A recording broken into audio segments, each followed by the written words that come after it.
अस्सलाम वालेकुम, मैं हूं फैसल तारड़। आज 12 जनवरी 2021 है और आज दिन है मंगल का। इस वीडियो में हमने बात करनी है कि किस तरह सऊदी अरब पूरे खित्ते के लिए खतरा बनता जा रहा है। ट्रंप को वो इस्तेमाल करके किस तरह से ईरान, यमन और बाकी ऐसे ममालिक जिनको वो पसंद नहीं करता उन पर पाबंदियां लगाने जा रहा है। यानी ट्रंप के जाते जाते ये जो सिर्फ बाकी तकरीबन 8 से 9 दिन रह गए, बल्कि इससे भी कम दिन हैं, तो सऊदी अरब ये चाहता है कि किसी तरह भी, क्योंकि मोहम्मद बिन सलमान को और आले सऊद को अब अपनी मौत नजर आ रही है, किस तरह से वो अमेरिका को इस्तेमाल करके रिलीफ हासिल कर सकें। कुछ चीजें मैंने आपके सामने रखनी है। सबसे पहले मैं आपको बताता हूं कि ट्रंप के जाने में चंद दिन रह जाते हैं और ऐलान होता है कि अमेरिका पेंटागन सऊदी अरब को 3000 स्मार्ट बम देगा। पूरी दुनिया हैरान होती है, इवन जो नया सदर जो बाइडेन आ रहा है वो हैरान हो जाता है कि आप एक मुल्क को जिसका नाम सऊदी अरब है उसको इतने ज्यादा बम दे रहे हैं। उन्होंने अचार डालना इतने ज्यादा बमों का। और फिर आपको पता भी है कि यमन के अंदर किस तरह से उन्होंने मासूम बच्चों को मारा है, कितनी ज्यादा तबाही हुई है। लिहाजा हम अमेरिका अपने पैसे कमाने के लिए किस तरह इतने ज्यादा बम दे सकती हैं। लिहाजा जो बाइडेन ने इसकी मुखालफत की, लेकिन हमने देखा कि ट्रंप ने जाने से पहले इस मुआहदे की मंजूरी दे दी। फिर क्या होता है, यमन की काबीना सऊदी अरब से यमन जाती है, अदन एयरपोर्ट पर उन पर हमला हो जाता है, जिसके नतीजे में 50 से ज्यादा लोग मारे जाते हैं, 150 से ज्यादा लोग जख्मी होते हैं। इल्जाम उसी वक्त लगता है हौसी बागियों पर और ईरान पर। उस वक्त मैंने आपको बताया था कि यह मुकम्मल प्लानिंग के तहत किया जा रहा है। अब क्या सूरत हाल है? अब जनाब सूरत हाल ये है कि अमेरिका ने एक बिल पास किया है, एक बिल पास करने जा रहा है, जिसकी तैयारी हो रही है कि यमन के अंदर जो हौसी बागी हैं उन्हें आलमी दहशतगर्द करार दिया जाए। यह सऊदी अरब ने दरखास्त की है ट्रंप से, और ट्रंप जाने से पहले यह काम करना चाहता है, क्योंकि मोहम्मद बिन सलमान, जो कि मैंने आपको बताया इस वक्त बहुत ज्यादा घबराया हुआ है, उसे यह उम्मीद थी कि ट्रंप ही रहेगा। फिर ट्रंप और इसराइल यानी ये दोनों मुल्क मिलकर ईरान को निशाना बनाएंगे, ये यमन को निशाना बनाएंगे, ये तुर्की को निशाना बनाएंगे। ये जितनी भी जंगें हार रहे हैं, देखिए सऊदी अरब शाम के अंदर हार गया, यमन के अंदर हार गया, लीबिया के अंदर हार गया, तुर्की को इन्होंने लेट डाउन करने की कोशिश की, वहां पे हार गया। इन्होंने पाकिस्तान को अपने कदमों में लाने की कोशिश की, झुकाने की कोशिश की, तो इनको कामयाबी नहीं हुई। अब मोहम्मद बिन सलमान घबराया हुआ है कि अगर जो बाइडेन आ जाता है, जो कि आने वाला जाहिर है, ऐलान हो चुका है, जो बाइडेन जब आ गया है तो फिर जमाल काशकजी, जिसको इन्होंने तुर्की में कत्ल करवाया था, वो इनको नहीं छोड़ेगा। इन पर बेशुमार केसेस हैं। फिर एक और केसेस जो कि अल जजीरा के हवाले से चल रहा है केस, वो ये है कि इन्होंने अल जजीरा के सहाफियों को जिस तरह से उनके मोबाइल हैक करवाए, उनका पर्सनल डाटा उठाया, उस पर आलमी अदालत में इन पर केस चल रहा है। तो उस हवाले से भी ये फंस सकते हैं, और जमाल कशकजी के हवाले से तो मोहम्मद बिन सलमान को सजाए मौत हो सकती है। तो इस वक्त मोहम्मद बिन सलमान के लिए जो सबसे बड़ी मुश्किल थी वो यमन था, यमन के हौसी बागी थे। अब वो फ्रीडम फाइटर जो अपने मुल्क के लिए लड़ रहे हैं, जिनके मुल्क पर, जिनके बच्चों पर हमला होता है, वो उसका दिफा करते हैं, उनको ये कहते हैं ये टेररिस्ट हैं।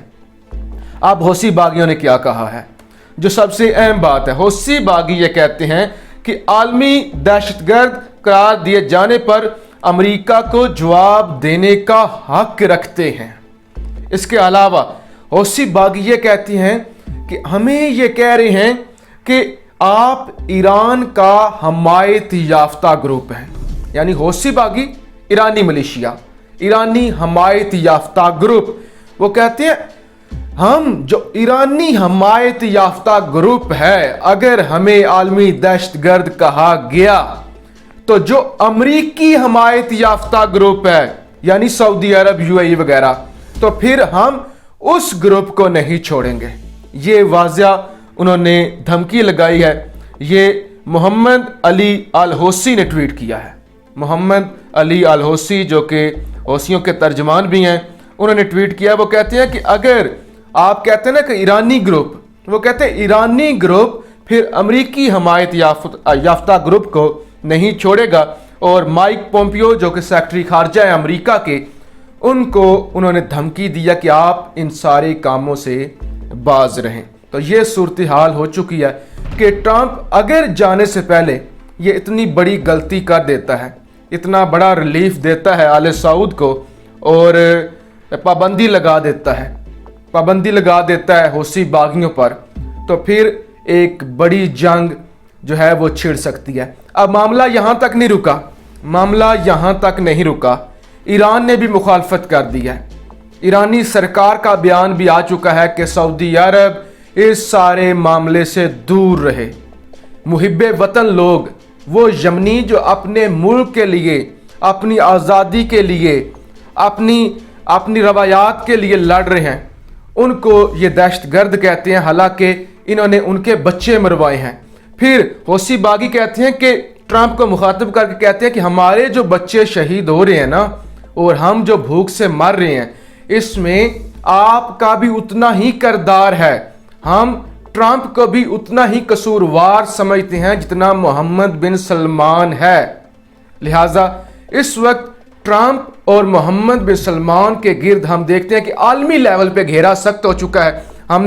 میں نے آپ کو بتایا تھا کہ عراقی عدالت نے صدر ٹرمپ کے وارنٹ گرفتاری بھی جاری کیے ہوئے ہیں، اور اس کے علاوہ بھی انہوں نے جو اب ٹرمپ اس لحاظ سے بھی مشکلات کا شکار ہو گیا کہ ان پر بغاوت کا مقدمہ چل رہا ہے، کیونکہ جو کیپٹل ہل میں انہوں نے حملہ کیا، جس کے نتیجے میں کانگریس پر حملہ کیا گیا، 4 لوگ مارے بھی گئے۔